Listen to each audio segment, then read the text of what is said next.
It will now be up to the 17th Congress to act on the proposed Bangsamoro Basic Law. This with the House leaders conceding that time has run out on the passage of the BBL under the current Congress. The full report from Freddie Abando. So many of our Muslim brothers and sisters came in full force to express their concern for the failure of the House to pass the draft Bangsamoro Basic Law. With only 3 session days remaining in the legislative calendar of Congress, it's impossible for a miracle to happen. The quorum has been a major issue. Last week, Deputy Speaker Pangalian Balindong lamented the lack of support from his peers for the approval of the measure to implement the peace agreement signed by the government and the Moro Islamic Liberation Front in 2014. Balindong disclosed the MILF's position against the failure of the House Ad Hoc Committee on the Bangsamoro chaired by Congressman Rufus Rodriguez to restore 40 provisions deleted from the original bill submitted by the palace to the House. Rodriguez defended the Ad Hoc Committee's position. Rodriguez said the deleted provisions are not compliant with the Constitution. Rodriguez made it clear the BBL is not dead. Based on the pronouncement of the leadership of the MI, they will still pursue the issue, but they will stand on the BBL, which is compliant. Any resumption of the peace negotiation will have to consider that the stand that they will really stick to the BBL, which is the House Bill 4994, which we filed. So they will not accept the Ropos version.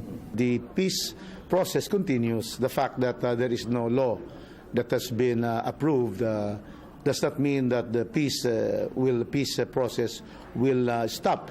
The pronouncements of both the panels is that they will continue for the next 5 months of the Aquino administration, and it can continue even to the next administration. And we are happy to hear that the MLF continues to renounce any independence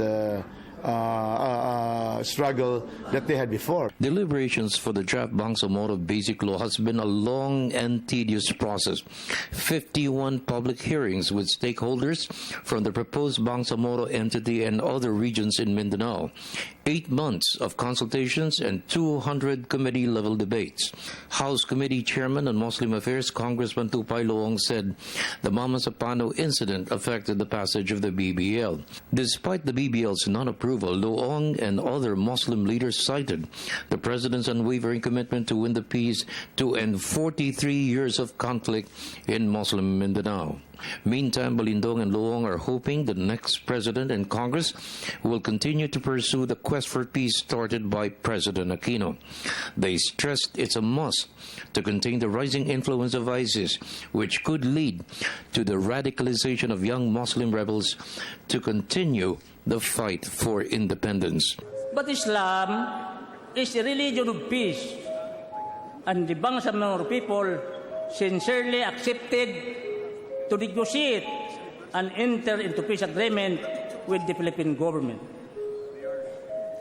When the Bangsamoro people accepted the so-called autonomy, it was a supreme sacrifice in their part to give up their legitimate right to fully live and govern themselves according to their culture, tradition, and religion. With our inability to pass the Bangsamoro Basic Law, which the President Benigno Aquino III and the Moro Islamic Liberation Front believe will bring comprehensive, lasting, just peace to the nation.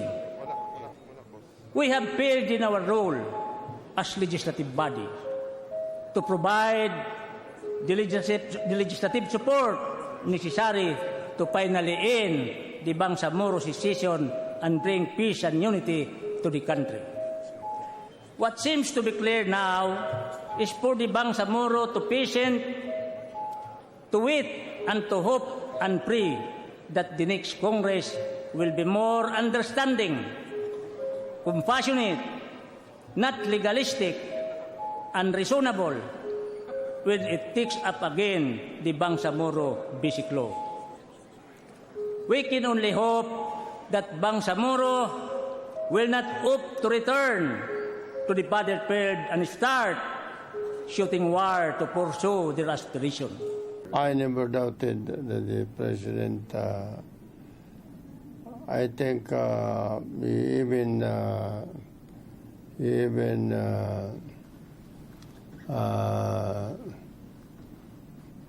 stuck his presidency and his popularity in pushing for the BBL.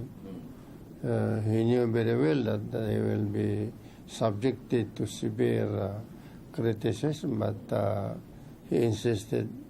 For the People's Television Network, this is Freddie Abando reporting.